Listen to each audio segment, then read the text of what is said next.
എല്ലാവർക്കും നമസ്കാരം.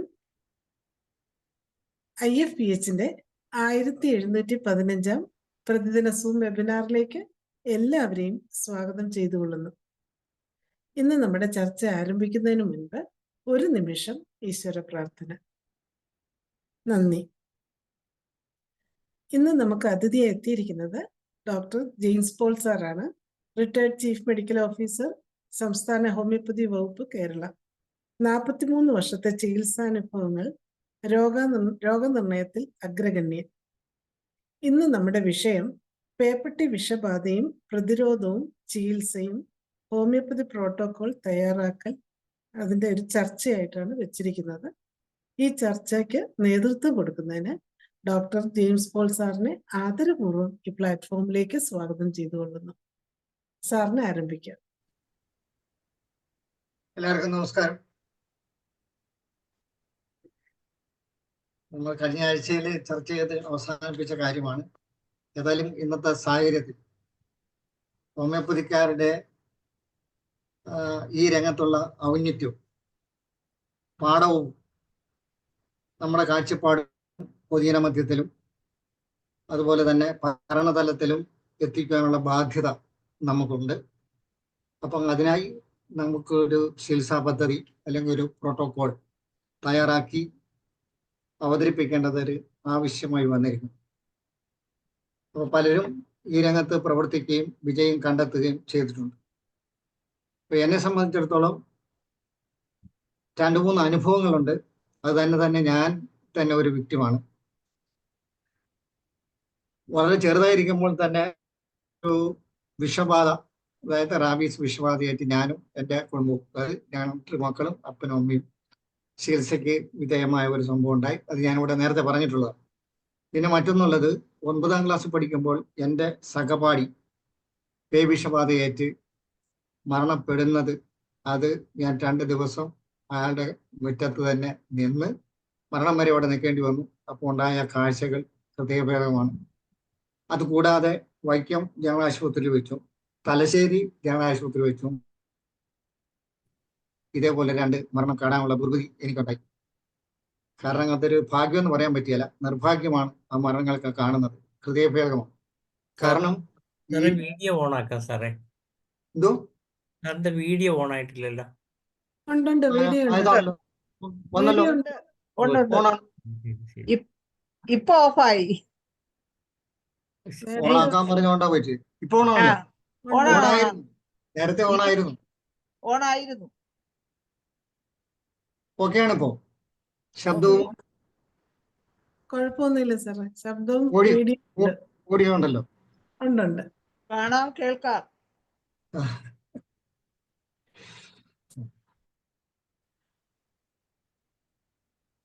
ഏതായാലും തുടക്കക്കാരും മറ്റ് ഹോമിയോ സ്നേഹികളും ഈ ഫോറത്തിലുണ്ടെങ്കിൽ അവരുടെ കൂടെ അറിവിലേക്കായി ഇതിൻ്റെ ഈ രോഗത്തിൻ്റെ യഥാർത്ഥ ഒരു പിക്ചർ ആദ്യമായിട്ട് അവതരിപ്പിക്കണമെന്ന് വിചാരിക്കുന്നു. രണ്ടാമത്, ഇതിൻ്റെ ഓരോ രംഗവും അതിൻ്റെ പാത്തോളജിയും എത്തിയോളജിയും രോഗ പുരോഗതി ഉണ്ടാകുന്ന ഓരോ ഘട്ടങ്ങളും നമുക്ക് മെഡിസിൻ സെലക്ട് ചെയ്യാനുള്ള ഒരു വഴി തെളിഞ്ഞു കിട്ടും. അതുകൊണ്ട് തന്നെ ഇതിൻ്റെ ആ രോഗത്തിൻ്റെ പുരോഗതി, ഓരോ ഘട്ടങ്ങളിൽ വരുന്ന മാറ്റങ്ങൾ അറിഞ്ഞിരിക്കുന്നത് നല്ലതായിരിക്കും. ഇപ്പം ഏതായാലും ഇതിന് വൈറസ് രോഗമാണ് റാബീസ്. അപ്പം അതിന് 2-3 ഘട്ടങ്ങളുണ്ട്. ഒന്ന്, നമ്മൾ നേരത്തെ പറഞ്ഞിരുന്നു, invasion period, excitement and paralysis. അല്ല, പാരാലിസിസിലേക്ക് പോയി കഴിഞ്ഞാൽ പിന്നെ നമുക്ക് പ്രത്യാശ തീരില്ല. അപ്പോൾ ഫസ്റ്റ് ആണ് ഏറ്റവും പ്രത്യാശയുള്ള ഘട്ടം, ഇൻവേസീവ് സ്റ്റേജ്. രണ്ടാമത്തത് എക്സൈറ്റിംഗ് സ്റ്റേജ്. ആ സ്റ്റേജിൽ തന്നെ ഈ വൈറസ് ബ്രെയിൻ്റെ ഏതെല്ലാം ഘട്ടങ്ങളിൽ ബാധിച്ചിരിക്കുന്നു, അതായത് അതിന് ഏറ്റവും അഫിനിറ്റി ഉള്ളത് ഗ്രേ മാറ്ററിലും സെർബെല്ലത്തിലുമാണ്. അപ്പോൾ അവിടെ തന്നെ ഏതെല്ലാം മേഖലകളിൽ അത് ആഘാതം ചെലുത്തിയിട്ടുണ്ട്, അല്ലെങ്കിൽ ഇൻഫെക്റ്റഡ് ആയിട്ടുണ്ട്, അല്ലെങ്കിൽ ഡീജനറേറ്റീവ് ചേഞ്ചസ് വരുത്തിയിട്ടുണ്ട്, അതനുസരിച്ചായിരിക്കും സിംറ്റംസ് ഡെവലപ്പ് ചെയ്യുന്നത്. അപ്പോൾ അതുകൂടി നമ്മൾ കണക്കിലെടുത്തു കഴിഞ്ഞാൽ ആ സാഹചര്യം അനുസരിച്ച് മെഡിസിൻ സെലക്ട് ചെയ്യാനും നമുക്കൊരു അനുഗ്രഹമാണ്.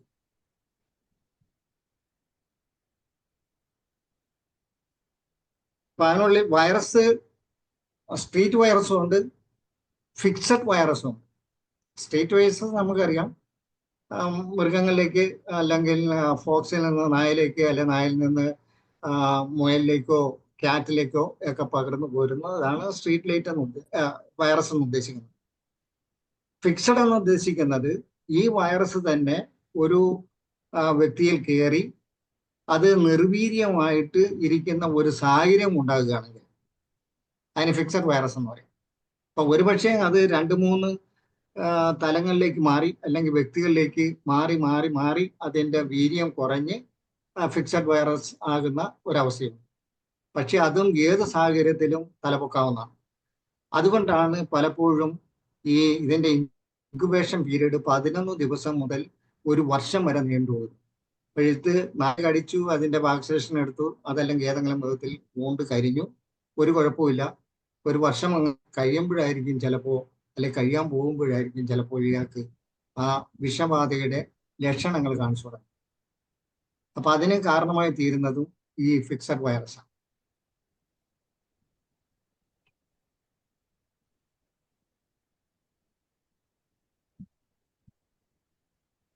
പിന്നെ ഈ വാക്സിൻ ഡെവലപ്പ് ചെയ്യാനായിട്ട് ഉപയോഗിക്കുന്നതും, അപ്പോൾ നേരത്തെയൊക്കെ വാക്സിൻ ഡെവലപ്പ് ചെയ്യുന്നത് ഈ വിഷബാധ വന്ന നായ്ക്കളുടെ സലൈവ കളക്ട് ചെയ്ത് അത് ഫിൽറ്റർ ചെയ്ത് ഡയലൂട്ട് ചെയ്ത് ഡീആക്ടിവേറ്റ് ആക്കിയിട്ടാണ് വാക്സിനായിട്ട് ഉപയോഗിച്ചിരുന്നത്.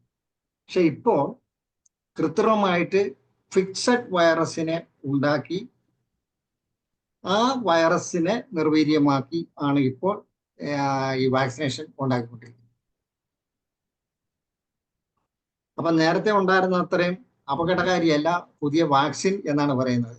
പക്ഷെ അതിൻ്റെ വിജയസാധ്യത വളരെ കുറവാണെന്നാണല്ലോ നമ്മളിപ്പോൾ ഈ ഇടയ്ക്ക് കണ്ടിരുന്നത്. വാക്സിൻ എടുത്തിട്ട് തന്നെ 3 കുട്ടികൾ ഉൾപ്പെടെ 7 ജീവൻ ഈ അടുത്തിടെയാണ് പൊലിഞ്ഞത്. അപ്പോൾ വാക്സിൻ്റെ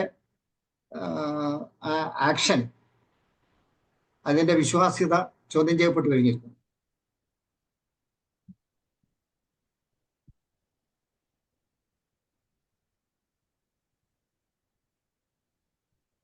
എറ്റിയോളജി നമ്മൾ പറഞ്ഞു കഴിഞ്ഞു.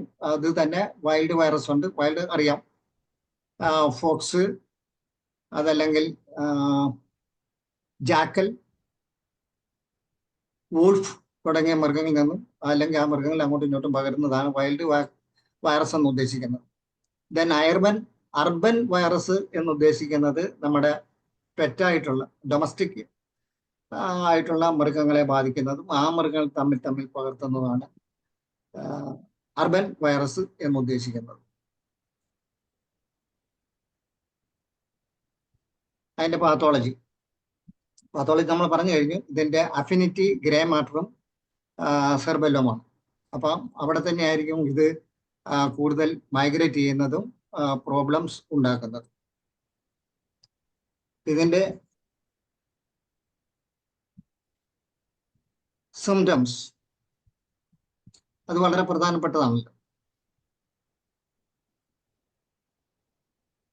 ഇൻക്യുബേഷൻ പീരീഡ് സാധാരണഗതിയിൽ 1 മുതൽ 2 മാസം വരെയാണ്. അതിന്റെ വൈഡായിട്ടാണ് നമ്മൾ നേരത്തെ പറഞ്ഞ 11 ദിവസം മുതൽ 1 വർഷം വരെയും നീളാം. ഇപ്പൊ സാധാരണഗതിയിൽ 1 to 2 months.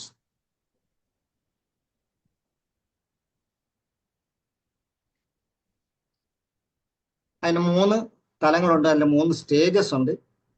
അതിൽ ആദ്യത്തെ സ്റ്റേജാണ് ഇൻവേസീവ് സ്റ്റേജ് ഓർ ഇൻവേഷൻ.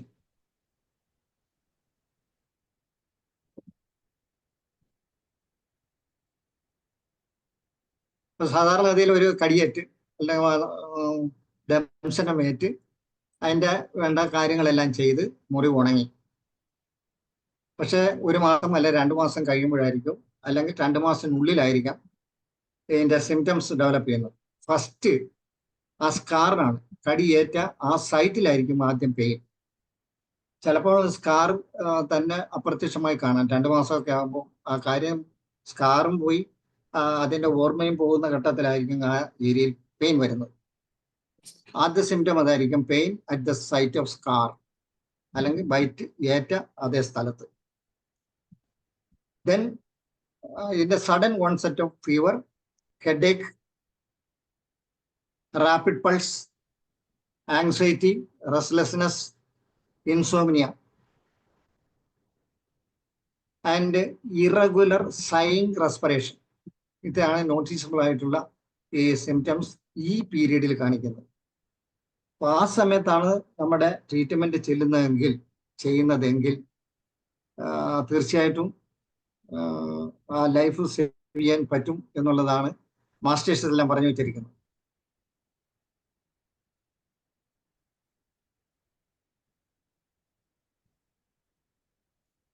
പിന്നെ ചില പേരിൽ ഈ ഘട്ടത്തിൽ തന്നെ കാലിലേക്ക് ഒരു ബേണിംഗ് സെൻസേഷനും നംബ്നെസ്സും ഉണ്ടാകും.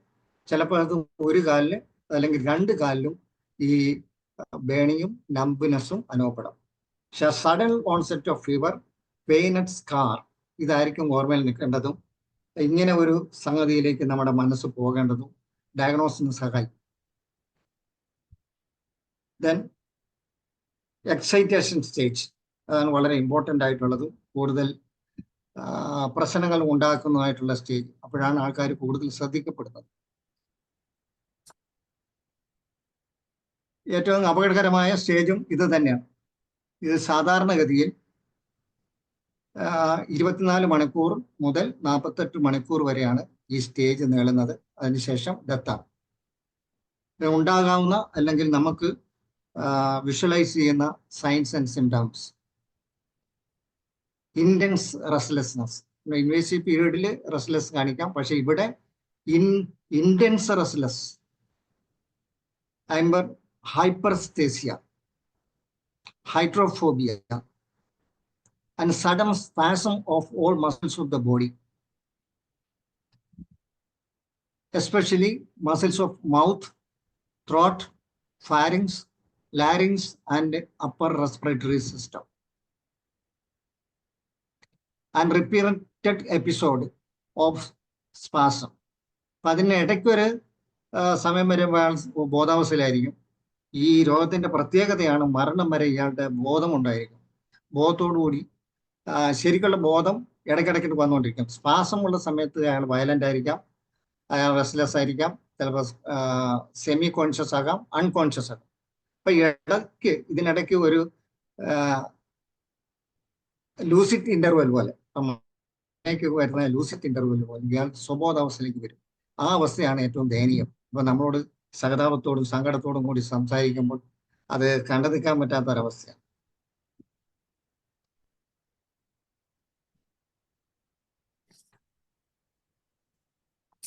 Then spasmodic jerk with gasping respiration.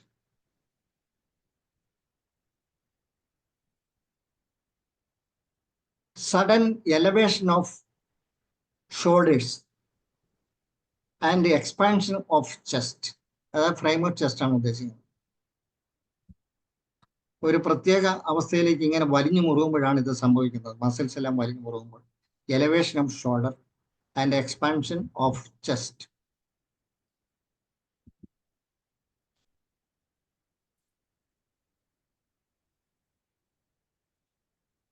Voice altered. ഇപ്പൊ മനുഷ്യനെ സംബന്ധിച്ചിടത്തോളം ഈ ലാരിങ്സിലും ഫാരിക്സിലും ത്രോട്ടിലും ഒക്കെ ആ മസിൽസ് എല്ലാം ഈ സ്പാസം അഫക്റ്റ് ചെയ്യുമ്പോൾ അയാളുടെ ശബ്ദം മാറും. അപ്പം വൈൽഡ് സൗണ്ട് ഒക്കെ ആയിരിക്കും വരുന്നത്. അതാണ് മനുഷ്യൻ കുരയ്ക്കുന്നു എന്നൊക്കെ പറയുന്നത്. നായക്കെല്ലാം കുരയ്ക്കുന്നു, പക്ഷെ യഥാർത്ഥ കുരയ്ക്കുന്നതല്ല. സംസാരിക്കുമ്പോൾ സൗണ്ട് ഓൾട്രേഷൻ സംഭവിക്കുന്നതാണ്. നമുക്കറിയാം നമ്മുടെ സ്പീച്ച് അതിന്റെ ശരിക്കുള്ള ഫിസിയോളജി ഓഫ് സ്പീച്ച് നമ്മൾ നേരത്തെ ഇവിടെ ചർച്ച ചെയ്തിട്ടുള്ളതാണെന്ന് തോന്നുന്നു. ഏതായാലും forcible current through the vocal cord causing a wild sound. That wild sound is modified with speech organs, that is force, soft palate, hard palate, cheek, lip, teeth, lung, tongue. ഈ ആണ് ഈ വൈൽഡ് സൗണ്ട് മോഡിഫൈ ചെയ്ത് നമ്മുടെ സുന്ദരമായ ഭാഷയിൽ സുന്ദരമായ വാക്കുകൾ ഉപയോഗിച്ച് സുന്ദരമായിട്ട് നമ്മൾ സംസാരിക്കുന്നത്. അപ്പൊ ഇതെല്ലാം അങ്ങ് മാറി ശ്വാസം ആകുമ്പോൾ സൗണ്ട് വരയ്ക്കുന്ന പോലെയോ അതെങ്കിൽ ആ ഹോളിൽ പിന്നെ ഊരിയിടുന്നത് പോലെയൊക്കെയുള്ള സൗണ്ട് മാറും.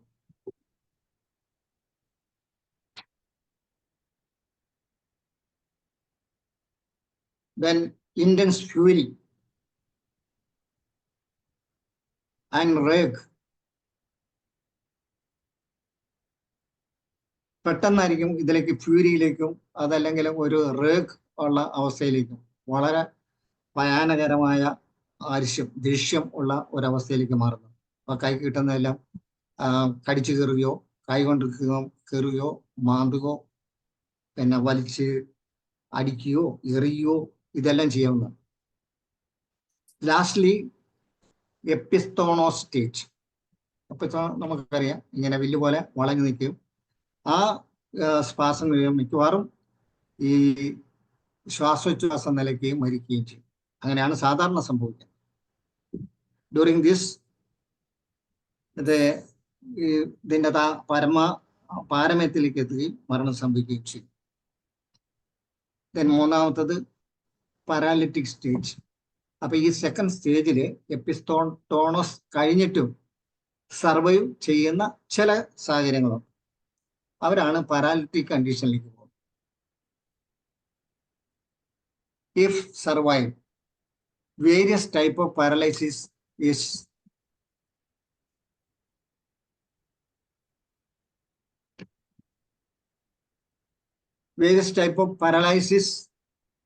happen.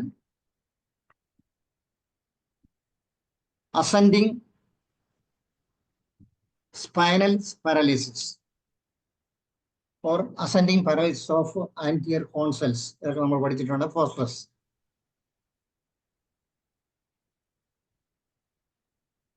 Then partial paralysis, that is hemiplegia, paraplegia, quadriplegia.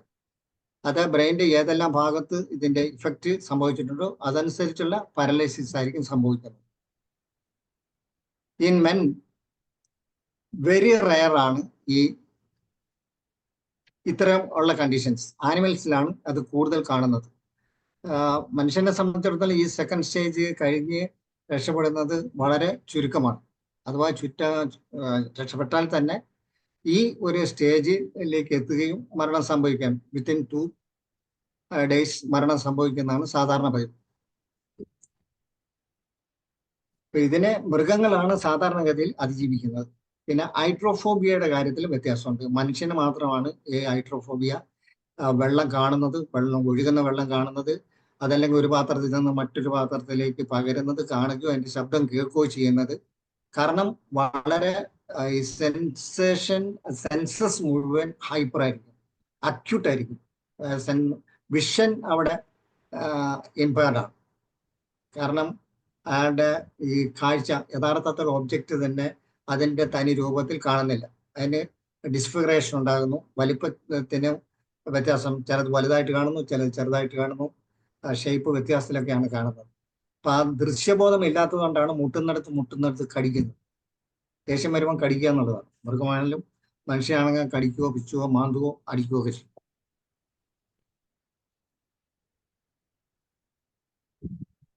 Then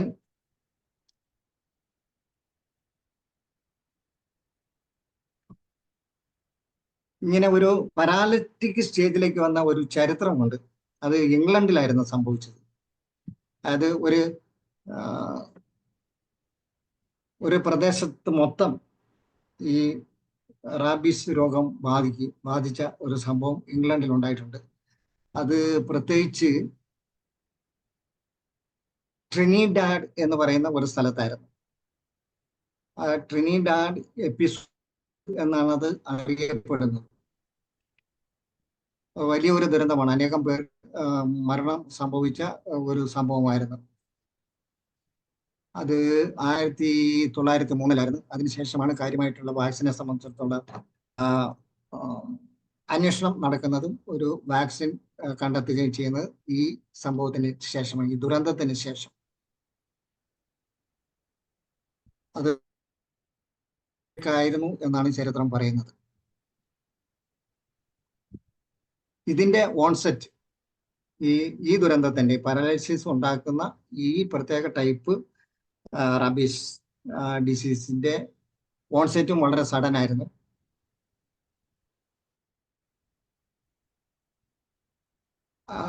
മാത്രമല്ല സിംറ്റംസ് മുഴുവൻ അക്യൂട്ട് ആയിരുന്നു.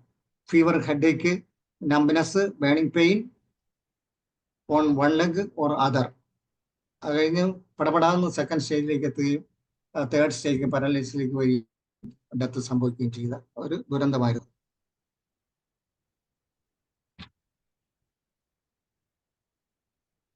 ഏത് അവസ്ഥയിലാണെങ്കിലും, പാരലിറ്റിക് അവസ്ഥയിലാണെങ്കിലും, എക്സൈറ്റ്മെന്റ് സ്റ്റേജിലാണെങ്കിലും, ആ ഒരു എപ്പിസോഡ് കഴിയുമ്പോൾ അതിന്റെ ഇന്റർവെൽ സമയത്ത് ഇയാൾ ബോധാവസ്ഥയിലേക്ക് വരും.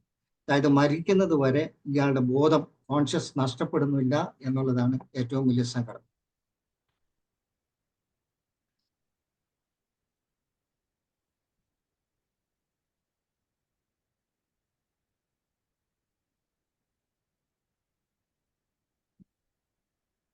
സാധാരണഗതിയിൽ ഈ ഫസ്റ്റ് സിംറ്റം തുടങ്ങി കഴിഞ്ഞാൽ മൃഗങ്ങളെ സംബന്ധിച്ചിടത്തോളം 4 മുതൽ 8 ദിവസത്തിനുള്ളിലാണ് ഡെത്ത് സംഭവിക്കുന്നത്.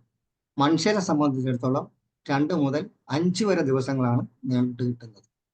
കാരണം വളരെ ചുരുക്കം പേരെ എക്സൈറ്റ്മെന്റ് സ്റ്റേജ് കഴിഞ്ഞിട്ട് ജീവനോടെ ഇരിക്കുന്നുള്ളൂ.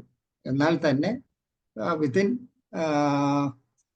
24 to 48 hours ഡെത്ത് സംഭവിക്കും. പിന്നെ ഇതിന്റെ ഡയഗ്നോസ്, ആദ്യത്തെ ആ ഇൻവേഷൻ പീരീഡിലാണെങ്കിൽ ഒരു നായകടി ഏറ്റതും മുറിവുണ്ടായതും വാക്സിനേഷൻ എടുത്തതും ഈ രോഗിയുടെ ഓർമ്മയിലുണ്ടാവും. അതിൽ നിന്ന് നമുക്ക് എലിസിറ്റ് ചെയ്യാൻ പറ്റും.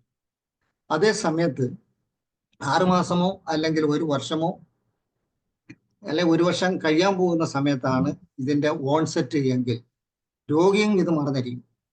ആ സമയത്താണ് ഇത് മറ്റു പല സിംറ്റംസിൽ നിന്നും ഡിഫറൻഷിയേറ്റ് ചെയ്യാനായിട്ട് ഡോക്ടർ ബുദ്ധിമുട്ടേണ്ടി വരും. ആദ്യഘട്ടത്തിൽ തന്നെ 1 to 2 months ഈ ഓൺസെറ്റ് എങ്കിൽ നമുക്ക് കൃത്യമായിട്ട് ഡയഗ്നോസ് ചെയ്യാൻ പറ്റും. കാരണം പിന്നെ pain at site of bite, then fever, restlessness, പിന്നെ ഒരു anxious look, then numb and burning pain of the 1 leg or 2. ഇത്രയും സിംറ്റംസ് ഉണ്ടെങ്കിൽ ആ ഫസ്റ്റ് സ്റ്റേജ് നമുക്ക് അത് ഡയഗ്നോസ് ചെയ്യാനായിട്ട് എളുപ്പമായി. ഈ 6 മാസം കഴിയുമ്പോഴാണ് രോഗിയും മറന്ന് രോഗിയുടെ ബൈസ്റ്റാൻഡേഴ്സോ പേരൻസോ എല്ലാം ഈ സംഭവം മറന്നു കഴിയുമ്പോഴായിരിക്കും വരുന്നത്. അപ്പം കാണിക്കുന്ന ആ ലക്ഷണങ്ങൾ പലപ്പോഴും മറ്റു പല രോഗത്തിന്റെ ലക്ഷണങ്ങൾ തന്നെയായിരിക്കും. അപ്പൊ അതാണോ ഇതാണോ എന്നുള്ളത് ഡോക്ടറെ സംബന്ധിച്ചിടത്തോളം വളരെ കൺഫ്യൂഷൻ ഉണ്ടാക്കുന്ന ഒരവസ്ഥയാണ്. അത് നമുക്ക് കൺഫ്യൂഷൻ ഉണ്ടാക്കാവുന്ന ഒന്ന് ബൾബാർ പാരാലിസിസ്, അതുപോലെ തന്നെ ടെറ്റനസിന്റെ തുടക്കമാണോ എന്നുള്ള ഒരു സംശയം നമുക്കുണ്ടാക്കാം കൺവൾഷനും അതും ഇതുമെല്ലാം കാണുമ്പോൾ. പിന്നെ മസിൽസിന്റെ സ്പാസവും പാരാലിറ്റിക് അഫക്ഷൻ എഫക്റ്റ് ഒക്കെ കാണുമ്പോൾ അങ്ങനെ ഒരു സംശയത്തിലേക്ക് വരാം. പിന്നൊന്ന് വരുന്നത് മറ്റ് ഏതെങ്കിലും പോയിസൺ ആയിരിക്കും, എസ്പെഷ്യലി ദത്തൂറ, അതായത് നീലഉമ്മം. അത് പരീക്ഷണത്തിന് വേണ്ടിയോ ഇതില്ലെങ്കിൽ സൂയിസൈഡൽ അറ്റംപ്റ്റിനോ വേണ്ടി ഇത് അരച്ച് കലക്കി കുടിക്കുക, അങ്ങനെ ഒരു അവസ്ഥയിലാണ് ഹോസ്പിറ്റലിലോ അല്ലെങ്കിൽ ഡിസ്പെൻസറിയോ കൊണ്ടുവരുന്നെങ്കിൽ വളരെ ഡിഫറൻഷിയേറ്റ് ചെയ്യാനായിട്ട് വളരെ സംശയമായിരിക്കും. അപ്പൊ ആ ലക്ഷണങ്ങൾ അതിനോട് വളരെ സാമ്യമുള്ളതാണ്. പ്രത്യേകിച്ച് ഡെറ്റൂറ പോയിസണിങ്ങളോട് വളരെ സാദൃശ്യമുള്ളതാണ് പേപ്പട്ടി വിഷബാധയുടെ ലക്ഷണങ്ങളെല്ലാം തന്നെ. അപ്പൊ പിന്നെ ഡയഗ്നോസിന് സഹായിക്കുന്നത് ഒന്ന്, ഈ സെക്കൻഡ് സ്റ്റേജിലേക്ക് വരുന്നതിന് മുമ്പാണെങ്കിലും ഈ സ്പാസം ഉള്ളത് കൊണ്ട് ഈ ഹൈഡ്രോഫോബിയ ഡെവലപ്പ് ചെയ്തിരിക്കും. വാട്ടർ കാണുന്നതോ അല്ലെങ്കിൽ കൊടുത്താൽ കുടിക്കാത്ത ഒരവസ്ഥ, അതല്ലെങ്കിൽ കാണുമ്പോൾ തന്നെ ഒരു ഫ്യൂരി, ഒരു ഫിയർ ഒക്കെ എക്സ്പ്രസീവായിട്ട് കാണാം. പിന്നെ ഒന്നുള്ളത് മിറർ ടെസ്റ്റ് ആണ്. കാരണം ഈ വെളിച്ചത്തോടുള്ള റിയാക്ഷൻ. അപ്പം മിറർ ടെസ്റ്റ് എന്ന് ഉദ്ദേശിക്കുന്നത് വെളിച്ചം മിററിലേക്ക് അടിച്ചിട്ട് അത് റിഫ്ലക്ട് ചെയ്യാം മുഖത്തേക്ക്. അപ്പൊ അത് പരന്ന വെളിച്ചമാകില്ല, ഫോക്കസ് ചെയ്ത് മുഖത്ത് മാത്രം അടിക്കുന്ന ഒരു വെളിച്ചമാകുമ്പോൾ കൂടുതൽ നേരത്തെ പറഞ്ഞ പോലെ ഭയത്തിന്റെ ശബ്ദത്തിൽ തന്നെ മാറ്റം വരും, ഇയാൾക്ക് ഫ്യൂരി ഡെവലപ്പ് ചെയ്യും, റെസ്റ്റ്ലെസ് ഡെവലപ്പ് ചെയ്യും. ഇതിന്റെ എല്ലാ ലക്ഷണങ്ങളും അല്ലെങ്കിൽ ഒരു സ്പാസം കാണിക്കും. അപ്പൊ അത് ഡയഗ്നോസ് ചെയ്യാനുള്ള ഒരു പോയിന്റാണ്. രണ്ടാമതാണ് വെള്ളം കൊടുക്കുക. വെള്ളം കൊടുത്താൽ കൊടുത്ത ആദ്യഘട്ടത്തിലൊക്കെ ചിലപ്പം വയലേക്ക് വീഴ്ച ഇറങ്ങില്ല. ഈ ഫാരിങ്സിലും ലാരിങ്സിലും അപ്പർ റെസ്പിറേറ്ററി ഈ മസിൽസിനെ എല്ലാം സ്പാസം ഉള്ളത് കൊണ്ട് ഇറങ്ങുന്നില്ല. പാറ്റൺ ഇങ്ങനെ കേല ഒഴുകുന്ന പോലെ ഒഴുകി പോകും. അപ്പൊ ഈ 2 പോയിന്റിൽ നിന്നും മാത്രമേ നമുക്ക് ഇത് ഡയഗ്നോസ് ചെയ്യാൻ പറ്റുള്ളൂ. അല്ലെങ്കിൽ മറ്റ് ഓരോന്നിനും ടെസ്റ്റ് ഉണ്ടല്ലോ. അപ്പം ഇതെല്ലാം കൺഫ്യൂസ് ചെയ്യുന്നത് ഇതാണ്. ഒന്ന് ഡെറ്റൂറ പോയിസണിങ്, അല്ലെങ്കിൽ other poisoning, then bulbar paralysis, tetanus. ഇതെല്ലാം നമ്മൾ ഡിഫറൻഷിയേറ്റ് ചെയ്ത് എടുക്കേണ്ടി വരും. പിന്നെ ട്രീറ്റ്മെന്റ് ഫസ്റ്റ് നേരത്തെ പറഞ്ഞു, അതിൻ്റെ ഏറ്റവും വലുത് പ്രിവെൻഷനാണ്. അവിടെ നമുക്ക് എന്ത് ചെയ്യാൻ പറ്റും എന്നുള്ളതാണ് ആദ്യത്തെ ഘട്ടം. അപ്പം ഏറ്റവും നമുക്ക് സഹായകരമായിട്ടുള്ളതും അത് തന്നെയാണെന്ന് വിചാരിക്കുന്നു. അപ്പോൾ ആദ്യം ഈ വൂണ്ട്, അല്ലെങ്കിൽ നായൊക്കെ ആണെങ്കിൽ കടിച്ചാൽ 1 പല്ലേക്കാം, 2 പല്ലേക്കാം. അതല്ല ഈ കടി ഏക്കുന്ന ആള് കയ്യോ കാലോ കൊടയുകയാണെങ്കിൽ വളരെ ഇങ്ങനെ അപരേഷൻ പോലെ വൂണ്ട് നീണ്ടതായി. അപ്പം ഒരു ഡീപ്പ് വൂണ്ട് ഉണ്ടാകാം, അതിനെ തുടർന്ന് ഇങ്ങനെ അപരേഷൻ ഉണ്ടാകും. അപ്പൊ അങ്ങനെയെങ്കിൽ അത് ഏതോ ആകട്ടെ, അത് സോപ്പും വെള്ളവും ഉപയോഗിച്ച് കഴിയുന്നതാണ് ഫസ്റ്റ് ഏറ്റവും നല്ലത്. കാരണം വൈറസിന്റെ എല്ലാം നിർവീര്യമാക്കുന്നതാണ് ഈ കോസ്റ്റിക് സോഡ. അപ്പം അതിന്റെ സോപ്പിന്റെ പ്രധാന ഘടകതാണ്. അപ്പൊ അത് ഉപയോഗിച്ച് കഴുകുക. കഴുകി ഡ്രൈ ചെയ്തതിന് ശേഷം നമ്മുടെ മെഡിസിൻ, ഹോമിയോപ്പതിക് മെഡിസിൻ ഏറ്റവും നല്ലത് ഹൈപ്പറിക്കം. ഈ ഹൈപ്പറിക്കം ഡയലൂട്ട് ചെയ്ത് ആ വെള്ളം കൊണ്ട് കഴുകി തുടയ്ക്കുക. അതിനുശേഷം ഒരു മിശ്രിതം 50-50, അതായത് ടിഞ്ചറും ഹൈപ്പറിക്കൻ ടിഞ്ചറും ഗ്ലിസറിനും 50-50 എടുത്ത് നന്നായിട്ട് ഷേക്ക് ചെയ്ത് ആ വൂണ്ടിലും ലിംബിന്റെ എല്ലാ ഭാഗത്തും പുരട്ടുന്നതല്ലായിരിക്കും. ടിഞ്ചർ തന്നെ പുരട്ടുകയാണെങ്കിൽ അത് തന്നെ ഇറ്റ്സെൽഫ് കോസ് പോയിസണിങ്. അപ്പം അത് ഒഴിവാക്കാൻ വേണ്ടിയാണ് 50-50 എടുത്ത്. അത് തന്നെയല്ല, കൂടുതൽ നീണ്ട് അതിന്റെ പ്രവർത്തനങ്ങൾ നിലനിൽക്കുകയും ആ നേർവ് ഭാഗത്ത് ഒക്കെയുള്ള ഈ വൈറസിനെ നിർവീര്യമാക്കാനും അത് സഹായിക്കും.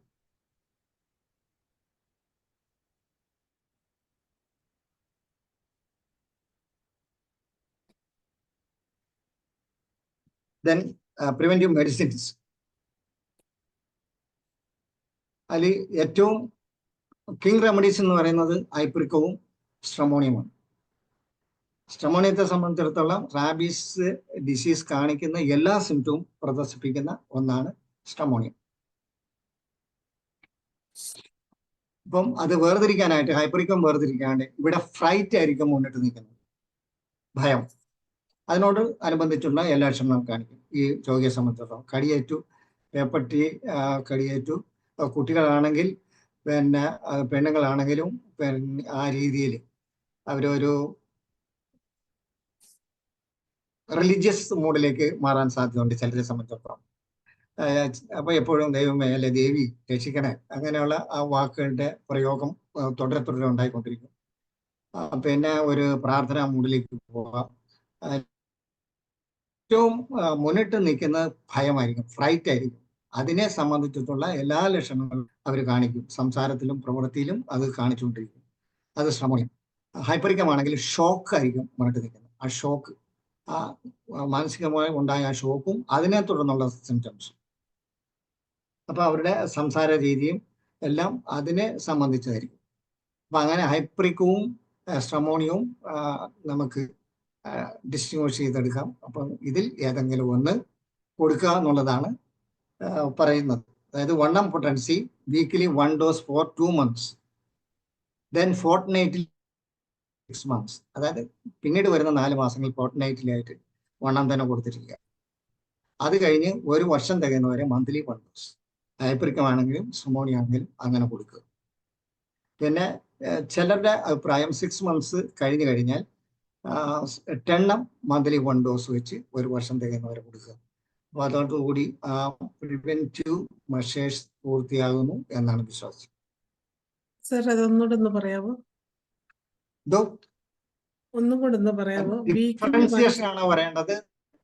അല്ല, weekly once four 2 months. 2 months.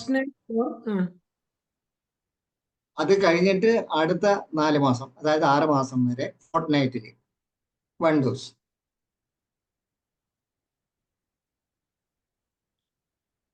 ആറ് മാസം കഴിഞ്ഞാൽ ടണ്ണം മന്ത്ലി 1 ഡോസ്.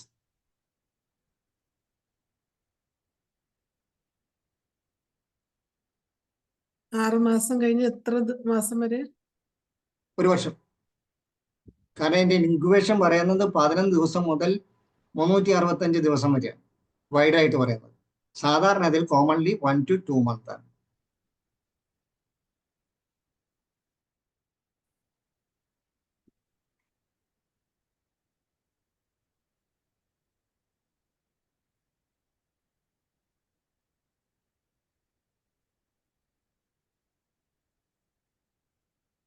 പിന്നെ ഈ ഫിയർ ഓഫ് ഡെത്ത്, പ്രത്യേകിച്ച് കുട്ടികളാണെങ്കിലും ലേഡീസ് ആണെങ്കിലും, ഈ പേപ്പർ വിഷയമാണ് എന്നിൽ ബാധിച്ചിരിക്കുന്നു എന്നുള്ള ഒരു ഭയം, ആ ഫിയർ ഓഫ് ഡെത്ത് ഏറ്റവും കൂടുതൽ എക്സ്പ്രസീവ് ആണെങ്കിൽ first dose should be aconitum CM 1 dose.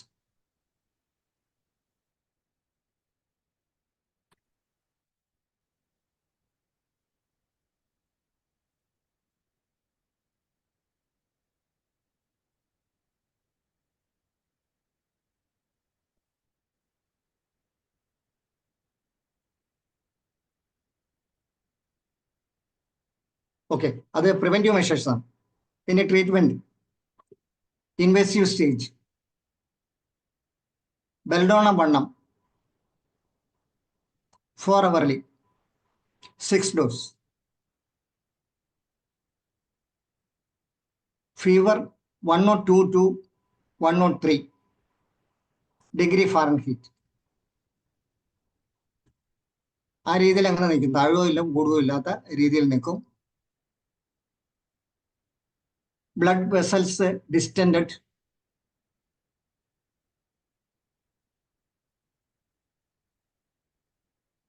Dry perspiration,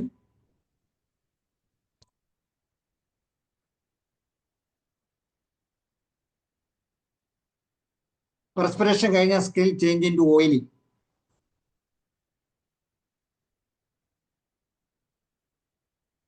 feet icy cold ആണ് ബെൽഡോണയുടെ സിംറ്റം. ദെൻ സ്ട്രമോണിയം വണ്ണം 4 hourly 6 dose, high fever,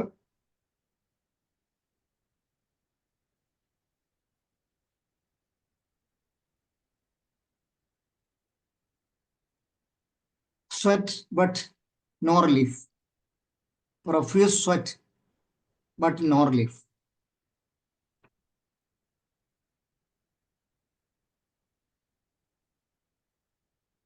Then epismel 200 4 hourly 8 dose.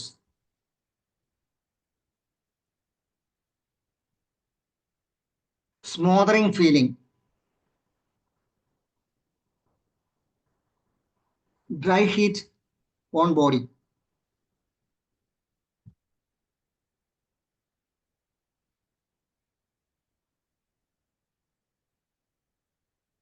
perspiration breaks out and it dries up frequently.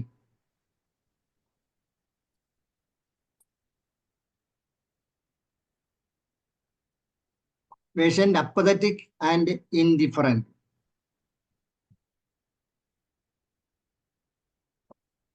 Okay.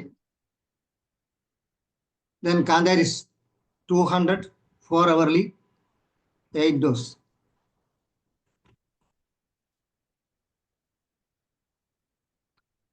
Chill predominant,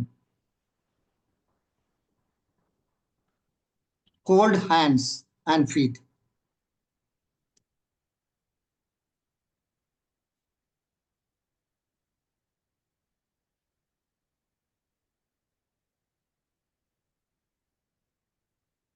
Sensation as if water pouring on the body.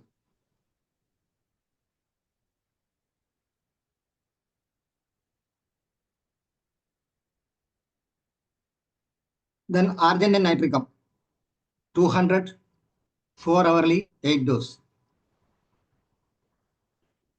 Fearful and nervous, impulsive,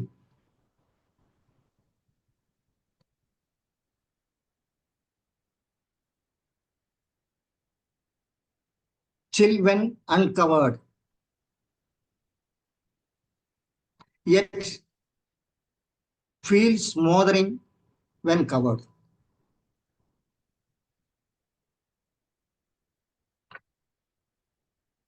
patient പുതപ്പ് മാറ്റിക്കൊണ്ടിരിക്കും, പിന്നെ എടുത്ത് പുതയ്ക്കും, പിന്നെ എടുത്ത് മാറ്റും, അല്ലെങ്കിൽ fan ഇടും, fan of, fan ഇടും, fan of ചെയ്യും. കാരണം ഫാൻ ഇട്ട് കഴിയുമ്പോൾ കുളിര്, ഫാൻ ഓഫ് ചെയ്യുമ്പോൾ ചൂട്.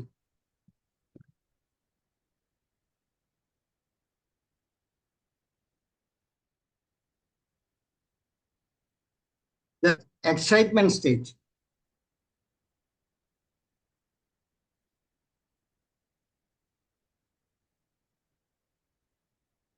Belladonna വർണ്ണം,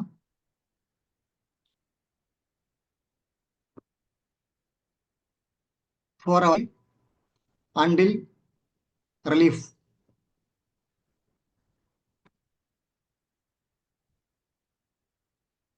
Furyness, rage,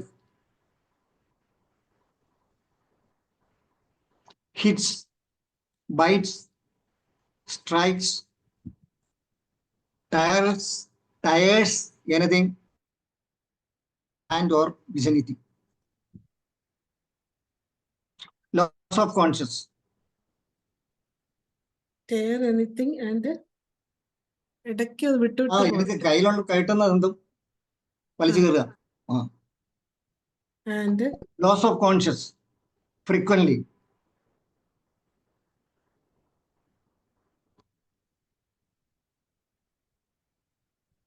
Disinclined to speak.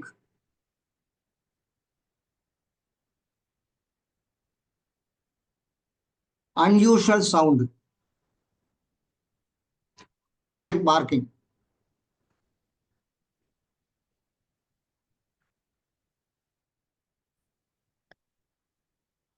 Retina is insensible.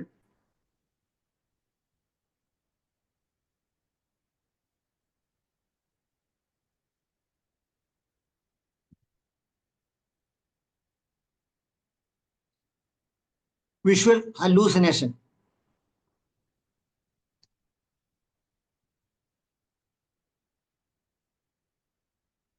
Sees monster, hideous face,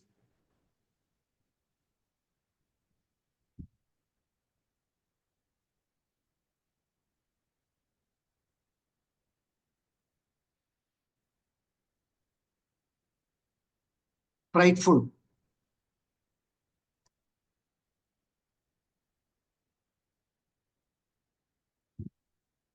That is belladonna.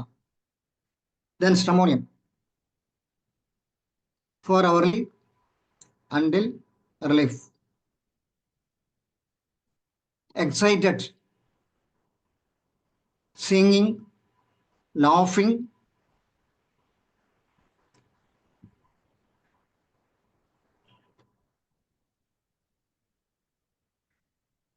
praying,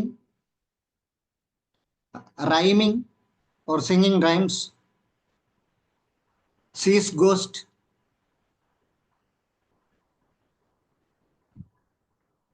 hear voice from spirits, talk with the spirit,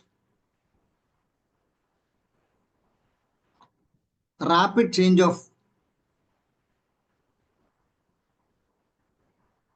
mood from joy to sad, fear of dark and solitude,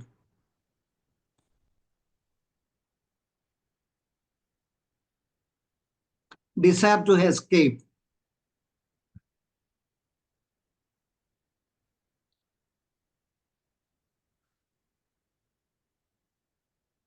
anything glittering brings spasm. ആണ് ഞാൻ mirror test പറഞ്ഞത്. ഈ desire for escape ബെൽഡോണായിക്കുണ്ട്, മറന്നുപോയതാണ്. Desire to escape.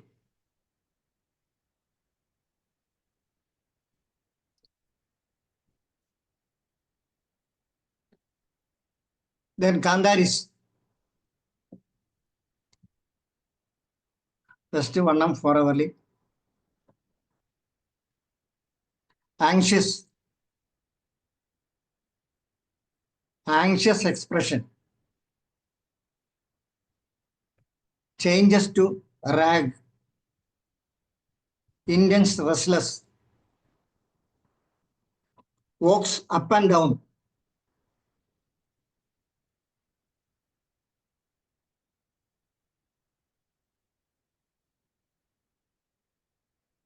Attempt for something do.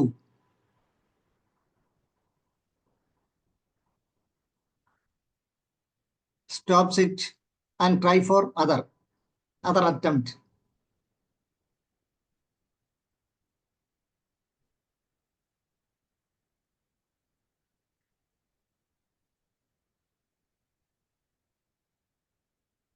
The paroxysm of rage,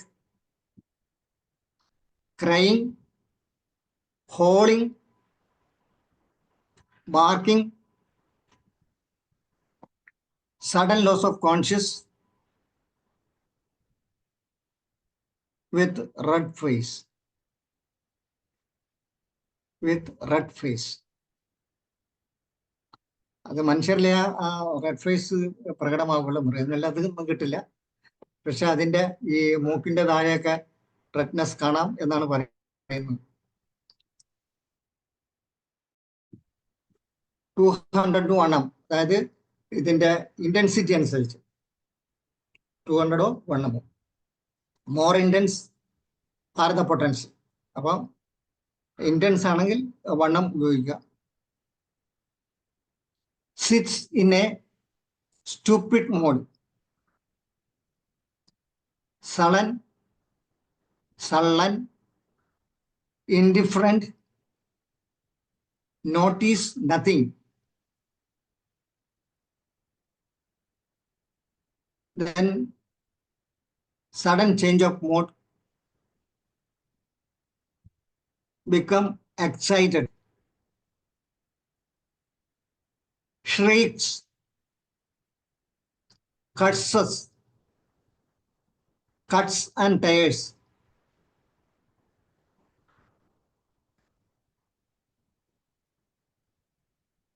howling all the night. That is Varadram album. Hydrophobinum. 1 spasm or spasmodic episodes. Aggravated or returns on seeing flashlight or running water or sound of pouring water.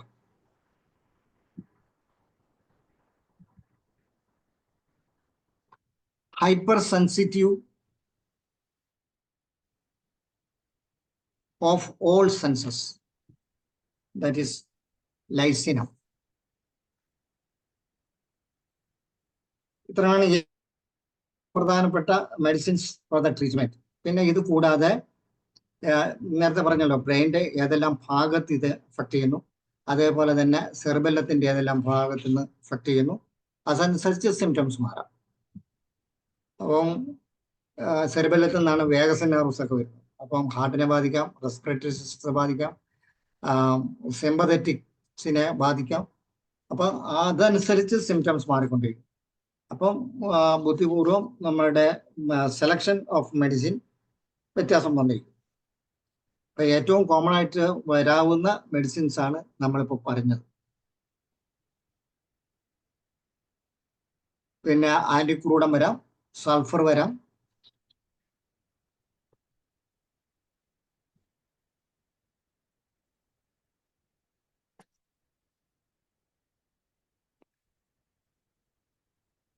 വരാവുന്നതാണ്. പക്ഷെ common ആയിട്ട് വരുന്ന drugs നമ്മൾ പറഞ്ഞു കഴിഞ്ഞു. ഇതിന്റെ മിക്കവാറും ലക്ഷണങ്ങൾ, science and symptoms satisfied ആകുന്ന ഡ്രഗ്സ് ആണ് നമ്മളിപ്പോൾ പ്രതിപാദിക്കപ്പെട്ടത്. പിന്നെ ബുക്കിൽ പലതും പറയുന്നുണ്ടെങ്കിൽ അതൊന്നും പ്രൂവ് ചെയ്തിട്ടില്ല. കാരണം agave Americana,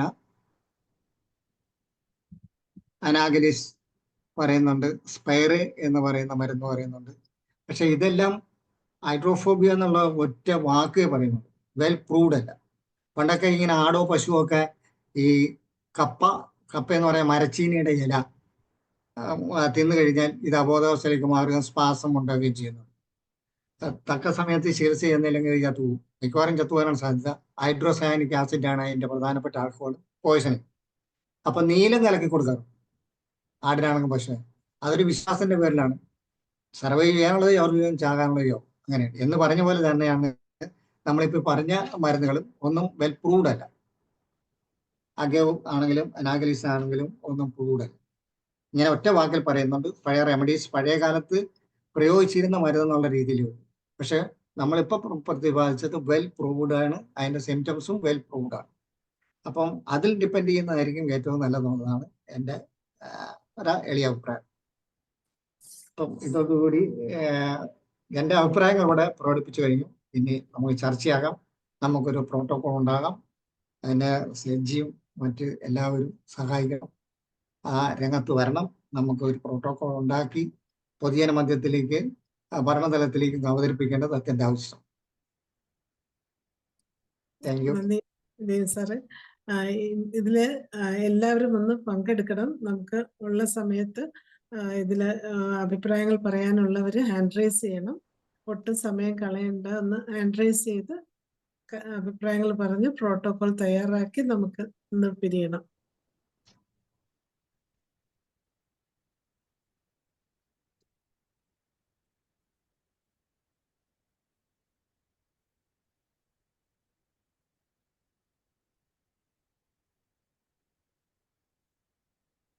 Shaji Kudiyat doctor ഉണ്ടോ?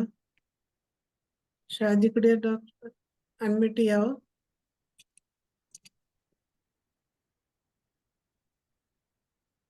സലിംകുമാർ ഡോക്ടർ?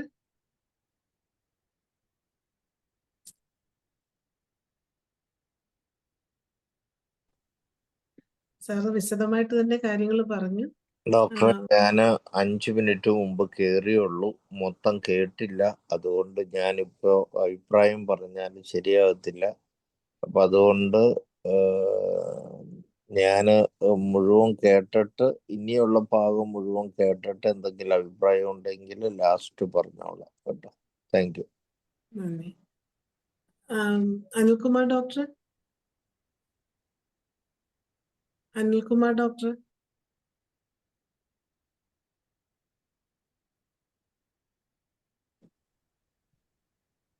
ഡോക്ടറെ, ഞാൻ ഡ്രൈവിങ്ങിലാണ്.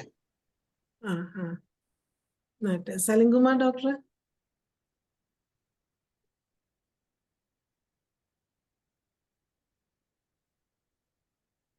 ആർക്കെങ്കിലും അഭിപ്രായം പറയാനുണ്ടെങ്കിൽ ഒന്ന് ഹാൻഡ് റൈസ് ചെയ്യണേ. സാറ് നമുക്ക് വിശദമായിട്ട് എല്ലാ കാര്യങ്ങളും പറഞ്ഞു തന്നു, എല്ലാം നമുക്ക് മനസ്സിലാകുന്ന രീതിയിൽ തന്നെ തന്നു. ഇനിയിപ്പം നമുക്കൊരു പ്രോട്ടോകോൾ തയ്യാറാക്കണം, അതിന് എല്ലാവരും സഹകരിക്കണം. ഓരോരുത്തരും അവരുടെ അഭിപ്രായം കൂടെ പറയണം. ഹരിഹരൻ സാർ ഉണ്ടല്ലോ, സാർ അൺമ്യൂട്ട് ചെയ്ത് സംസാരിക്കാം. ഹരിഹരൻ സാറ്?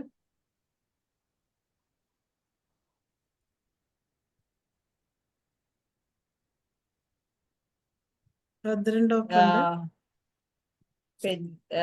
അറിയാമോ ഡോക്ടറെ, നമ്മളെ ജെയിംസ് പോൾ സാർ ഉൾപ്പെടെയുള്ള കഴിഞ്ഞ നമ്മളെ ആ ഒരു ഈ ചർച്ചയില് ഈ ബെൽഡോണ സ്ട്രമോണിയം അല്ല, ഹൈഡ്രോഫോബിനം ബെൽഡോണ സ്ട്രമോണിയം, അതല്ലേ പട്ടി കടിച്ചു കഴിഞ്ഞാൽ ഉടനെ നമുക്ക് കൊടുക്കാം എന്ന് ഏകദേശം എല്ലാരും പറഞ്ഞത്? ആ ഒരു മുറയ്ക്കാണെന്ന് ആണ് എന്റെ ഓർമ്മ. അല്ലേ ജെയിംസ് പോൾ സാർ, എന്താണ് പറയാനുള്ളത്? തുടങ്ങുന്നതിന് മുമ്പ്. അത് ശരിയാണ്. അത് പിന്നെ ലഡം പാല് പറഞ്ഞവരുണ്ട്, അനാഗലിസ് പറഞ്ഞവരുണ്ട്. അല്ല, അതുമൊക്കെ കൊള്ളാം എന്ന് പറഞ്ഞെങ്കിലും നമ്മളത് പറഞ്ഞു നിർത്തിയത് അങ്ങനെയാണെന്ന് തോന്നുന്നു അല്ലേ? അല്ല, ഞാനിപ്പോ അവതരിപ്പിച്ചത് അതിന്റെ എറ്റിയോളജി, പാത്തോളജി, പ്രോഗ്രസ് ആ of sir disease. Okay sir അപ്പൊ ഒന്നിപ്പോ അതിന്റെ ഈ പ്രിവെന്റീവ് ആയിട്ട് അപ്പൊ പ്രത്യേകിച്ച് ലക്ഷണങ്ങളൊന്നുമില്ല. ഇല്ല. പട്ടി കടിച്ചു എന്നുള്ള രീതിയിൽ ആണ് വ്യക്തി നമ്മളെ സമീപിക്കുന്നത്. അപ്പൊ ആ വ്യക്തിയെ ആണ് അപ്പൊ അവരുടെ ആ ഫേഷ്യൽ എക്സ്പ്രഷൻ, പിന്നെ അവരുടെ ആറ്റിറ്റ്യൂഡ് ആൻഡ് മൈൻഡ്, ഇത് കണക്കാക്കിയിട്ടാണ് ഈ സ്ട്രമോണിയം ആൻഡ് ഹൈപ്രിക്കം ഏറ്റവും സൂട്ടാകുമെന്ന് പറയുന്നത്. അതിനേക്കാൾ നല്ല പ്രിവെന്റീവ് മെഷേഴ്സിൽ കൊടുക്കാവുന്നത് ആണ് ഇത്. ട്രീറ്റ്മെന്റിലേക്ക് വരുമ്പം ഹൈഡ്രോഫോബിനം പറയുന്നുണ്ട്. അവിടെ വ്യക്തമായ സൂചനകളുണ്ട്. കാരണം വെള്ളത്തിന്റെ ശബ്ദം കേൾക്കുന്നത്, റണ്ണിങ് വാട്ടർ കാണുന്നത്, അത് ഇതുപോലും സെൻസിറ്റീവ് ആണ്. അതിന്റെ എല്ലാ സെൻസേഷൻസും ഹൈപ്പറാണ് ഹൈഡ്രോഫോബിനം. അപ്പൊ ആ ട്രീറ്റ്മെന്റിനായിരിക്കും ഏറ്റവും സൂട്ട്. ഞാൻ പറയുന്നത് മാത്രമല്ല, മറ്റു മാസ്റ്റേഴ്സ് പലരും പറഞ്ഞു വെച്ചിട്ടുണ്ട്. എനിക്ക് തോന്നുന്നു ശൈല ഡോക്ടർ ചോദിച്ചത് പട്ടി കടിച്ചു വന്നാൽ ഉടനെ നമ്മൾ എന്ത് പ്രിവെന്റീവ് എന്നുള്ള രീതി അതാണല്ലോ ഞാൻ പറഞ്ഞു, ഉടനെ കൊടുക്കുന്നതാണ് പ്രിവെൻഷൻ ഉദ്ദേശിക്കുന്നത്. Prevention is better than cure. അപ്പൊ രോഗത്തിലേക്ക് പോകാതെ നോക്കുന്നതല്ലേ ഏറ്റവും നല്ലത്. അപ്പൊ ഇത് രണ്ടിൽ ഏതെങ്കിലും ഒന്ന് നമ്മൾ സെലക്ട് ചെയ്ത് കഴിഞ്ഞാൽ, ഇപ്പൊ ഏറ്റവും കൂടുതൽ സിംറ്റംസ് കാണിക്കുന്നത് സ്ട്രമോണിയമാണ്. ഇത് രോഗം വന്നാലെങ്കിൽ വരുന്ന, അപ്പൊ ആ ഫ്രൈറ്റ് ആണ് മുന്നിട്ട് നിൽക്കുന്നെങ്കിൽ സ്ട്രമോണിയം നമുക്ക് സെലക്ട് ചെയ്യാം. ചിലരെ സംബന്ധിച്ചിടത്തോളം നമ്മുടെ ജീവിതം പോയി, അല്ല ഇത് കടിപ്പന്നെ മരിക്കാറായി എന്നുള്ള ഒരു ഷോക്ക്, മെന്റൽ ഷോക്ക്, അതാണ് കൂടുതൽ പ്രിവലന്റ് ആയിട്ട് നിൽക്കുന്നത് എങ്കിൽ ഹൈപ്പർക്കത്തിനാണ് കൂടുതൽ സാധ്യത. കാരണം it is must medicine for shock.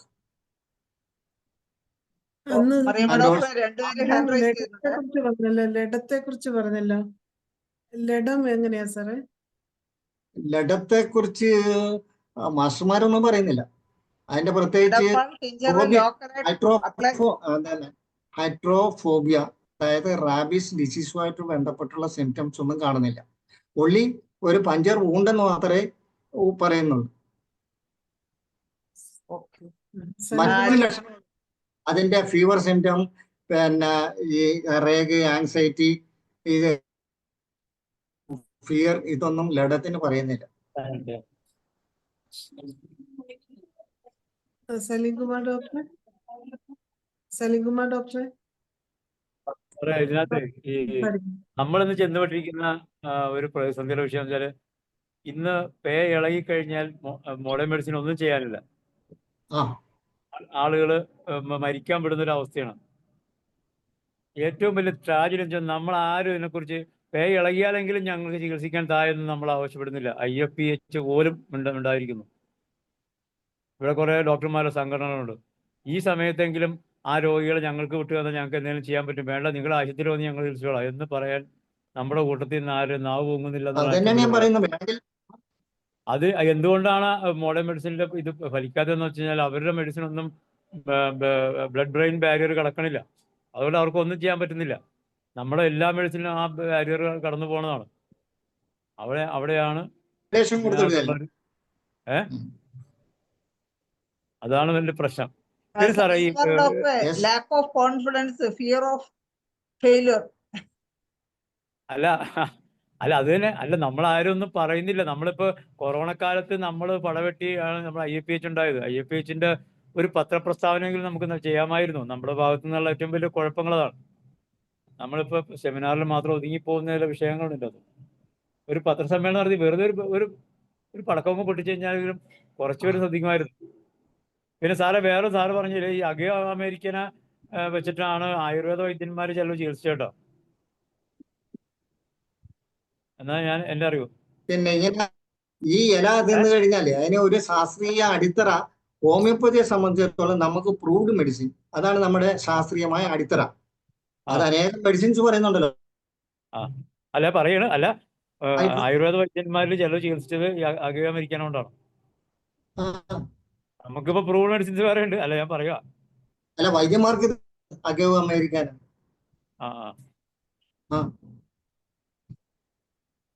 പിന്നെ വേറൊന്നുള്ളത്, ഈ വാക്സിൻ കമ്പനികൾ ഒരു പരിധിവരെ ഈ ഇതിനകത്ത് ഭയങ്കര തിടുക്കം ആദ്യം മുതലേ കാണിക്കാതിരിക്കുന്ന ഒരു പക്ഷേ വെച്ചാൽ നമ്മൾ നിലവിൽ നമ്മുടെ നാട്ടിലുള്ള വാക്സിനുകൾ ഏറ്റവും കൂടുതൽ സൈഡ് എഫക്റ്റ് ഉള്ളത് ഇതിനാണ്. ഗില്ലൻ ബാരി സിൻഡ്രോം ഒക്കെ ഇതിന്റെ പുറകെ വരും. ന്യൂറോളജിക്കൽ ഡിസോർഡേഴ്സ് വളരെ കൂടുതലാണ്. അങ്ങനെ ഒരു വിഷയം ഇതിന്റെ പിന്നിലുണ്ട്. അതുകൊണ്ടാണ് സമൂഹത്തിൽ വ്യാപകമാക്കാത്തത്. ഇപ്പൊ TT പോലെ ഇത് വ്യാപകമാക്കാത്തതിന്റെ ഒരു കാര്യം അതാ.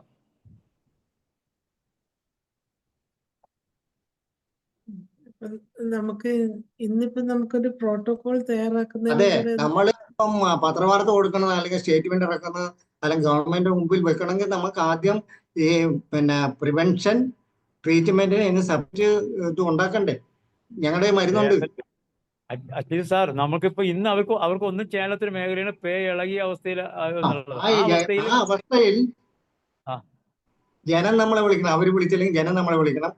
ഇവിടെ കിടപ്പുണ്ട്, ആ എന്ത് ചെയ്യാൻ പറ്റും? അപ്പൊ ഞങ്ങൾക്ക് ചെയ്യാനുണ്ടെന്ന് പറയണം. അതെ, ഞങ്ങൾക്ക് ഇങ്ങനെയൊക്കെ ചെയ്യാൻ ഞങ്ങളുടെ ആയതുകൊണ്ട് നിങ്ങളൊന്ന് അനുവദിക്കുമെന്നെങ്കിൽ നമ്മൾ പറയേണ്ടത്. ഒരു പ്രോട്ടോകോൾ നമുക്ക് തയ്യാറാക്കാം സാറേ. അതാണ് ഞാൻ പറഞ്ഞത്. അതിനെല്ലാരും എല്ലാരും കൂടെ എന്ന അഭിപ്രായം പറഞ്ഞ് പക്ഷെ ഇനിയിപ്പോ അതിനുള്ള സമയമുണ്ടെന്ന് തോന്നുന്നില്ല മറിയാം ഡോക്ടറെ. 28 ഭദ്രൻ ഡോക്ടർ എന്താണ് ഇപ്പൊ ഈ സമയം കൊണ്ടല്ലേ ഉദ്ദേശിച്ചത്. ഭദ്രൻ ഡോക്ടർ എന്നാ പറയാനുള്ള ഹാൻഡ് റൈസ്? എനിക്ക് ഇതിൽ പറയാനുണ്ട് കുറച്ച് കാര്യം. ഞാൻ ഗ്രാഡ് ബിസിന്റെ ആദ്യത്തെ ബാച്ചിൽ നമ്മുടെ 50 ഡോക്ടേഴ്സ് ഉള്ള കൂട്ടത്തിൽ അപ്പോൾ SPM-ന് അന്ന് ഒരു സാറ് ഒന്ന് ക്ലാസ് എടുത്തിട്ട് ചോദിച്ചു, ആർക്കെങ്കിലും കോൺഫിഡൻസോടുകൂടി നമുക്ക് റാബീസ് ചികിത്സിക്കാൻ നിങ്ങൾക്ക് സാധിക്കുമോ, മരിക്കില്ല എന്ന് ഉറപ്പ് പറഞ്ഞ് ചികിത്സിക്കാൻ സാധിക്കുമോ, പ്രിവെൻഷൻ ആന്റി റാബീസ് വാക്സിനേക്കാൾ മെച്ചപ്പെട്ട എന്തെങ്കിലും നിങ്ങൾക്ക് ഉണ്ടോ എന്ന് പറയാൻ നോക്കുമോ? എനിക്ക് മനസ്സിൽ കുറെ മെഡിസിൻസ്, ഈ പറഞ്ഞ മെഡിസിൻസ് എല്ലാം എൻ്റെ മനസ്സിലുണ്ട്. പക്ഷേ അങ്ങനെ ഉറപ്പ് പറയാൻ നോക്കൂല. ഒരാൾ ചത്തു കഴിഞ്ഞാലേ നമുക്കതിന് മറുപടി പറയാനും നോക്കില്ല. അതുകൊണ്ട് അതിലോട്ട് പോകാതിരിക്കുന്നത് നല്ലതെന്നാണ് എനിക്ക് അതൊരു തോന്നിയിട്ടില്ല. ഇനിയിപ്പോഴും എൻ്റെ അഭിപ്രായം അതേ ഉള്ളൂ. ഇപ്പം നമുക്ക് ജെയിംസ് പോൾ ഡോക്ടറും സലീം ഡോക്ടറും എല്ലാം പറഞ്ഞ കാര്യങ്ങളെല്ലാം എനിക്ക് അറിയാം. എൻ്റെ മനസ്സിലുള്ള കാര്യങ്ങൾ തന്നെയാണ്. പക്ഷെ ഇതൊരു തീക്കൊള്ളുകൊണ്ട് തലവറിയുന്ന പരിപാടി പോലെ ആയി പോയെന്നുള്ള എനിക്കൊരു ഇതുണ്ട്. കാര്യം ഇത് അങ്ങനെയാണ്, ഷുവർ ഡെത്ത് ആണ്. സിംറ്റംസ് ഡെവലപ്പ് ചെയ്ത് കഴിഞ്ഞാൽ ഏകദേശം 95% ഡെത്ത് തന്നെയാണ്. അല്ല നമുക്ക് അതിനുള്ള ചികിത്സ പിന്നെ 10% പിന്നെ ഉണ്ടല്ലോ, ബാക്കി അതെ 10% പിന്നെ പറയുന്നുണ്ടല്ലോ.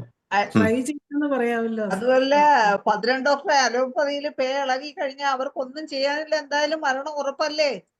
അതെ ആ ഒരു ചലഞ്ചായിട്ട് ഏറ്റേണ്ടത് ഗോപിക്കാര്. ആ ഒരു അവസരമാണ് നമ്മൾ വിനിയോഗിക്കേണ്ടത്. എന്തായാലും മരിക്കുമെന്നുള്ള പേഷ്യന്റ് അല്ലേ, കൊടുത്തു നോക്കാം. ഏതായാലും അങ്ങനെ ഒരു ദുഷ്പരിയാക്കാൻ വയ്യെന്ന് വെച്ചിട്ട് ഞാൻ അങ്ങോട്ട് ചലഞ്ച് ചെയ്തില്ല. അല്ല, അവരെ പ്രത്യേകം സെല്ലിലൊക്കെ അല്ലേ ഇടുന്ന, അവിടെ കൊണ്ടുപോയി മരുന്ന് കൊടുത്ത് നോക്കണം. 100% രക്ഷിക്കാൻ നമ്മൾ പറയുന്നില്ല. നമുക്ക് നമ്മുടെ മരുന്ന് കൊടുത്തു നോക്കാമെന്നുള്ള കൊടുക്കാനൊരു അവസരം തരണം. നോക്കാമെന്നുള്ളതേ ഉള്ളൂ. പക്ഷെ നമുക്ക് സുഖപ്പെടുത്താൻ നോക്കുമെന്നുള്ള ഒരു ഉറപ്പും പറയാൻ നോക്കൂല. അവര് സുഖപ്പെടുത്താൻ പോണില്ലല്ലോ. പേളകി എന്തായാലും ആ പേഷ്യന്റ് മരിക്കുമെന്നില്ലേ, അവര് മരണത്തിന് വിട്ടു കൊടുക്കുകയല്ലേ. നമുക്ക് ട്രൈ നോക്കാന്നുള്ളതേ ഉള്ളൂ. നമുക്ക് ക്ലെയിം ചെയ്യാൻ അതിന് അത് തന്നെ ആ ട്രയലിന് വേണ്ടിയുള്ള പ്രോട്ടോകോളാണ് ഉണ്ടാക്കേണ്ടത്. അതെ, അതാണ് ഓരോ stage, stage and invasion stage. അല്ല, ജെയിംസ് പോൾ ഡോക്ടർ പറഞ്ഞ സ്ട്രമോണിയം, ബെൽഡോണ ഇതെല്ലാം വളരെ ഇമ്പോർട്ടന്റ് ആയിട്ടുള്ള മെഡിസിൻസ് ആണ്.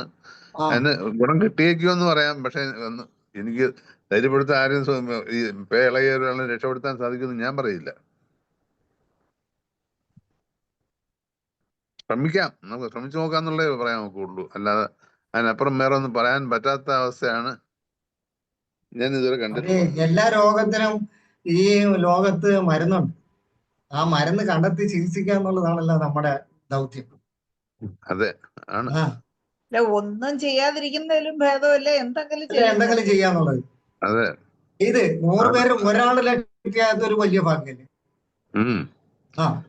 ഇതിന്റെ ടെറ്റനസും അതുപോലെയുള്ള ഒരാളെ നമ്മൾ ഏറ്റെടുത്ത് മരുന്ന് കൊടുത്ത് അയാളെ രക്ഷപ്പെട്ട് ജീവിതത്തിലേക്ക് വരിക എന്ന് പറയുന്നത് ചരിത്രമല്ലേ. അല്ല, അത് നോക്കാം. എനിക്ക് ഒരു ഉറപ്പും എനിക്ക് പറയാൻ സാധിക്കുന്നില്ല. ഡോക്ടർ നമ്മൾ ഉറപ്പ് പറയണ്ട. നമുക്ക് ചെയ്യാൻ അവസരം കിട്ടുമ്പോൾ ചിലപ്പം ഭാഗ്യത്തിന് നമ്മൾ വിജയിച്ചെന്നിരിക്കും. നമ്മൾ പുറകോട്ട് മാറി നിന്നാൽ അതൊന്നുമില്ലാത്തൊരവസ്ഥയിലേക്ക് പോവല്ലേ ഉള്ളൂ. ഒന്നും ചെയ്യാതിരിക്കുന്നതിനേക്കാളും മെച്ചതാണ്. ഒരു 5 കേസ് എന്തെങ്കിലും കിട്ടിയ ഒരു ചെയ്യാനുണ്ടോ? 2-ലോ 3-ലോ തീർച്ചയായിട്ടും വിജയിക്കുമെന്നാണ് എന്റെ പ്രതീക്ഷ. ഹലോ, കേൾക്കാമോ? പ്രതീക്ഷ എന്നായിരിക്കട്ടെ. അനിൽകുമാർ ഡോക്ടർ പറഞ്ഞോളൂ. അതായത് നമ്മുടെ രഞ്ജീവ് ഡോക്ടറിന്റെ ഫാദർ എഴുതിയൊരു ബുക്കുണ്ട്. ആ ബുക്കിനകത്ത് പറഞ്ഞിട്ടുണ്ട് രഞ്ജീവ് ഡോക്ടറിന് പേയള വീട്ടിൽ രക്ഷപ്പെടുത്തിയ ഒരു കഥ. ഇത് പറയാൻ സമയമുണ്ടോന്ന് എനിക്ക് അറിഞ്ഞുകൂടാ. അതിനിടയ്ക്ക് ഇതിനു മുമ്പ് ഒരു വീഡിയോ ഞാൻ കണ്ടിട്ടുണ്ട്. ഒരു പശുവിന് പേയളവിയിട്ട് നമ്മുടെ ഹൈഡ്രോഫോബിനെ സ്പ്രേ ചെയ്തപ്പോഴത്തേക്കും അത് മാറിയൊരു കഥ. ആ വീഡിയോ എൻ്റെ നിന്ന് പോയി. രഞ്ജീവ് ഡോക്ടറിന് പറഞ്ഞിട്ട് അത് കിട്ടിയില്ല. അല്ലെങ്കിൽ ഞാൻ എല്ലാവർക്കും ഷെയർ ചെയ്യായിരുന്നു. അപ്പൊ ഇത് നമുക്ക് 1-2 പേർക്ക് പരീക്ഷിച്ച് നോക്കിയാൽ രക്ഷപ്പെട്ടാൽ അത് അവര് സമ്മതിക്കത്തില്ല. ഹലോ, ഡോക്ടർ അനിൽകുമാറാണ്. നന്ദി അനിൽകുമാർ ഡോക്ടറെ. അപ്പൊ നമുക്കൊന്ന് കൺക്ലൂഡ് ചെയ്യണമല്ലോ. ജെയിംസ് പോൾ സാറേ. അല്ല, കൺക്ലൂഡ് ചെയ്യാനൊന്നുമില്ല. ഞാൻ ഉദ്ദേശിച്ചത് അതാണ്. നമ്മൾ സഹകരിച്ചിട്ടുള്ള പിന്നെ അത് തന്നെയാണ് ഷാജി ഡോക്ടറും അവതരിപ്പിച്ചത്. നമുക്ക് പാനലിൽ ഒരു തീരുമാനത്തിലേക്ക് വന്നു. ആ തീരുമാനമാണ് നമുക്ക് വെക്കേണ്ടത്. ഞാൻ ഉദ്ദേശിച്ചത് അത് തന്നെയാണ്. നന്ദി സാറേ. നമുക്ക് ഇന്നത്തെ ചർച്ച ഏതായാലും വളരെ വിജയകരമായി. ഡോക്ടർ പറഞ്ഞ പോലെ ഒരു എക്സ്പെർട്ട് ടീമിനെ രൂപീകരിക്കണം. അങ്ങനെയുള്ള കാര്യങ്ങളെല്ലാം നമുക്ക് വീണ്ടും ആലോചിച്ച് ചെയ്യാവുന്നതാണ്. ഇന്നത്തെ ഈ ക്ലാസ്സിന് നേതൃത്വം കൊടുത്ത ജെയിംസ് പോൾ സാറിന് വളരെയധികം നന്ദി അറിയിക്കുകയാണ്. വളരെ നല്ല രീതിയിൽ ഇതിന്റെ എല്ലാ കാര്യങ്ങളും A to Z വളരെ വിശദമായിട്ട് നമുക്ക് പറഞ്ഞു തന്നു. സാറിന് പ്രത്യേകം നന്ദി അറിയിക്കുന്നു. അതുപോലെ ഇന്നത്തെ ഈ ചർച്ചയിൽ പങ്കെടുത്ത Bhadran doctor, Salimkumar doctor, Anilkumar doctor, Shaji Kudiyar doctor, എല്ലാവർക്കും പ്രത്യേകം നന്ദി അറിയിക്കുകയാണ്. എല്ലാം നമ്മുടെ IFPH ഇക്കാര്യത്തിൽ നല്ലൊരു ചുവടുവെപ്പ് എടുക്കട്ടെ എന്ന് ആശംസിക്കുകയാണ്. നമുക്ക് വീണ്ടും ചർച്ചകൾ തുടരാം. ഇന്ന് നമ്മളുടെ 1715 പ്രതിദിന സൂം വെബിനാർ ഇവിടെ അവസാനിക്കുകയാണ്. എല്ലാവർക്കും ശുഭരാത്രി.